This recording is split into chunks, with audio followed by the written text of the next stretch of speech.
बिस्मिल्लाहिर्रहमानिर्रहीम, अस्सलाम वालेकुम। पाकिस्तान के अंदर ब्लैकआउट हुआ और पूरी दुनिया के अंदर इस खबर को बहुत ज़्यादा अहमियत दी गई। तुर्की से लेकर रशिया से लेकर अमेरिका, पूरी दुनिया के अंदर इसको ब्रेकिंग न्यूज़ बनाकर पेश किया गया। तुर्की और रशिया की जानिब से बेशतर मीडिया आउटलेट्स पर यह खबर ब्रेक की गई कि पाकिस्तान के अंदर हमारी एयरफोर्स मुकम्मल हाई अलर्ट है और हाई अलर्ट होने के बाद अभी तक किसी को कुछ समझ नहीं आ रही ये ब्लैकआउट हुआ कैसे। देखिए, उमर अयूब आए जो कि हमारे मिनिस्टर है, उन्होंने आकर आपको अपडेट दी, एक एक चीज़ बताते रहे क्या हुआ क्या नहीं, क्या वजह थी। लेकिन सबसे ज़्यादा इम्पोर्टेंट बात क्या है, पाकिस्तान की एयरफोर्स अलर्ट थी या ना थी, ये हुआ क्या, इन तमाम चीज़ों को एक साइड पर रखें। पाकिस्तान की एयरफोर्स पिछले काफ़ी हफ्तों से मुकम्मल हाई अलर्ट है। मजीद डिस्कस करने से पहले इस वीडियो को लाइक करें, हकीकत टीवी को सब्सक्राइब करें और बेल आइकन पर ज़रूर क्लिक करें। एक चीज़ ज़हन में रखिएगा, ऐसा नहीं है कि इस ब्लैकआउट की वजह से वो अलर्ट अचानक हो गई। हमारी तैयारी तो ऑलरेडी इतनी ज़्यादा है क्योंकि इंडिया की जानिब से हमले का खदशा था। कल रात को जो सूरत हाल पेश आई उसमें सबसे ज़्यादा अगर पैनिक किसी जगह पर पाया गया तो वो इंडिया के अंदर पाया गया था।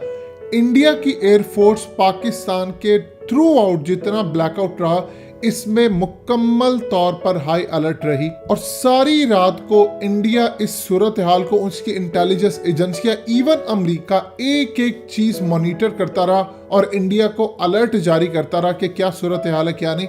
ये असल में सूरत हाल पाकिस्तान के हवाले से तो छोड़िए, इंडिया की एयरफोर्स मुकम्मल तौर पर अलर्ट रही। देखिए, जंग के अंदर ये ब्लैकआउट का जो तस्वुर है, इसको जब तक आप समझेंगे नहीं तो मामला क्लियर नहीं होगा और अगली जो जंगें होनी है उसमें अमेरिका की जो रिपोर्ट हालिया आई है उसके बाद इंडियन एयरफोर्स क्यों अलर्ट रही है, इसको आप समझ लें। देखिए, ब्लैकआउट एक स्ट्रेटजी रही है जो कि 20वीं सदी तक मुकम्मल तौर पर इस्तेमाल होती रही है। ये होता क्या है, ब्लैकआउट जब जंग का कोई माहौल हो या कोई आपने तैयारी करनी हो या कोई जंग आपको लगता है कि किसी वक्त होने वाली है, उसमें एक प्रैक्टिस ये की जाती है कि पूरे मुल्क की बिजली बंद कर दी जाती है। ख़ास तौर पर एक सायरन बजता है, उस सायरन की वजह से अलर्ट जारी किया जाता है हुकूमत की जानिब से, लोकल पुलिस की जानिब से कि आप अपने घर की तमाम लाइट्स बंद कर दें, गैसेस का इस्तेमाल आप बंद कर दें और इस सूरत हाल के अंदर जितने भी एनिमीज़ के एयरक्राफ्ट हों, उनके क्रूज हों, वो आइडेंटिफाई ना कर सके अपने टारगेट को। ये असल में जंगे अजीम अव्वल और दो में ये तमाम चीज़ें प्रैक्टिस की जाती रही। इवन के 1965 के अंदर पाकिस्तान के हवाले से भी ये प्रैक्टिस की जाती रही। आज की सूरत हाल है काफ़ी डिफरेंट। आज असल में टेक्नोलॉजी इतनी ज़्यादा एडवांस हो चुकी है कि ये स्ट्रेटजी पूरी तरह नहीं लेकिन काफ़ी हद तक आज भी काम करती है। उसकी वजह क्या है? देखिए, दूसरी जंगे अजीम के अंदर जो एयरक्राफ्ट थे वो टेक्नोलॉजी यूज़ करते थे रेडियो बीम नेविगेशन की और अपने टारगेट्स को डिटेक्ट करते थे एयर टू ग्राउंड रेडार।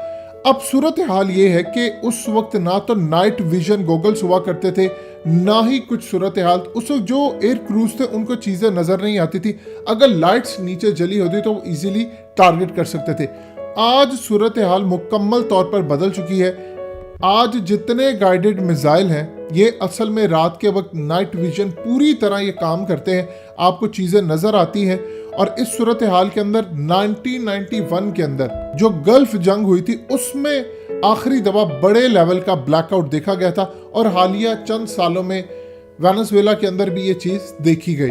अब असल में सूरत हाल ये है कि इंडिया क्यों उसकी एयरफोर्स अलर्ट रही सारी रात और मुकम्मल तौर पर वो देख रहे थे, मॉनिटर कर रहे थे, अमेरिकन भी सिचुएशन को देख रहे थे। देखिए, जितनी मर्जी एडवांस टेक्नोलॉजी हो जाए, आपने देखा 27 फरवरी के अंदर इंडिया के जहाज आए, उन्होंने आकर नीचे देखा कि यहाँ पर हमारी मालूमात के मुताबिक एक मदरसा है, 300 बच्चे हैं। वो रात का वक्त था और रात के वक्त आकर उन्होंने उस लेवल के ऊपर जो टारगेट किया, उनके पास इंटेलिजेंस जो मालूमात थी वो भी बड़ी पुरानी थी।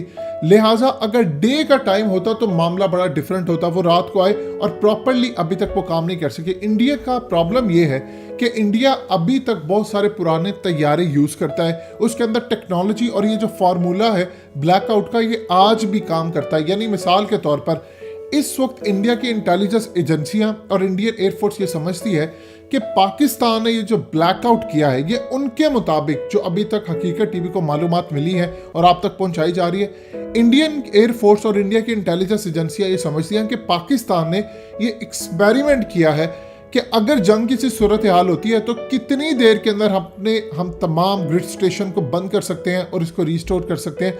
ये इंडिया के मुताबिक है। उमर अयूब ने जो कहा वो बताया आपको, क्या फॉल्ट आया, किस जगह पर आया, लेकिन इंडिया ये बिलीव करता है और अभी तक वो उसको पूरी तरह इन्वेस्टिगेट कर रहा है कि आया पाकिस्तान ने कोई प्रैक्टिस के तौर पर ये काम किया है या पाकिस्तान ने कुछ और काम किया, उसकी रीज़न क्या है। देखिए, हालिया जो रिपोर्ट आई थी, अमेरिका ने जो रिपोर्ट दी थी, उसके बाद इंडिया को एक खदशा था, इसी वजह से उनकी एयरफोर्स अलर्ट रही।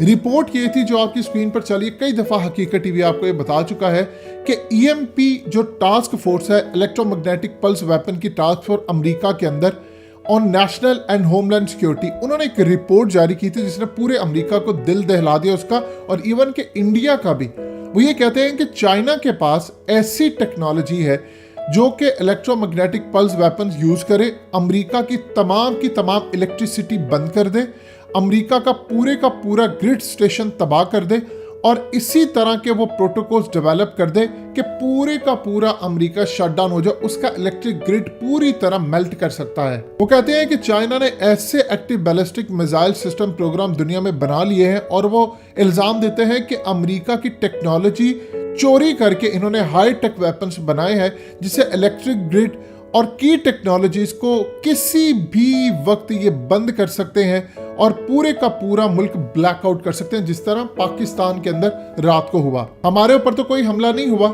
लेकिन इस सूरत हाल के अंदर वो ये समझते हैं। बिल्कुल आप देखिएगा आने वाले वक्त में ये तो आपको 8-10 घंटे और ये चीजें नजर आए।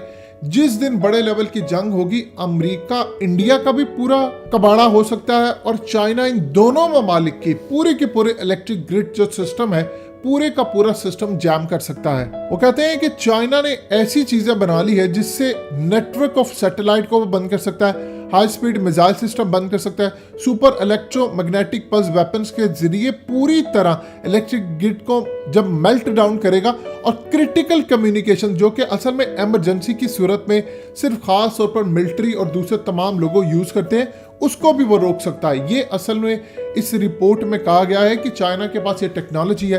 अब इंडिया असल में 27 फरवरी को पाकिस्तान के हाथों बड़ी मार खा चुका है जब हमने उनके जहाज का टावर से राब्ता मुनक़ता किया। इंडिया को अभी तक ये समझ नहीं आ रही थी कि ब्लैकआउट पाकिस्तान में किस वजह से किया गया है, क्योंकि इंडिया तो हमला करने के लिए नहीं आया।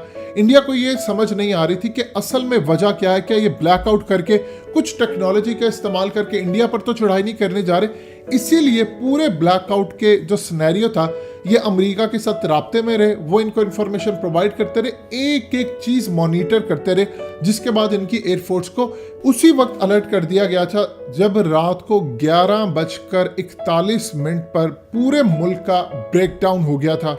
देखिए, अमेरिका ने यह कहा है कि चाइना के पास जो सिस्टम है उसके अंदर वो नेचुरल तरीके से भी इसको यूज कर सकता है, यानी कोई एक्सट्रीम सोलर जियोमैग्नेटिक डिस्टर्बेंस पैदा कर सकता है, और जब electric grid system melt down करे या कुछ कहे तो ऐसा हो सकता है कि आसमानी बिजली के थ्रू ये काम हो सकता है। जिस तरह आप देखिए इस वक्त आर्टिफिशियल रेन बरसाई जाती है, आपने यूएई के अंदर देखा, आपने बीजिंग में देखा, हर जगह पर आप इजीली ये काम कर सकते हैं।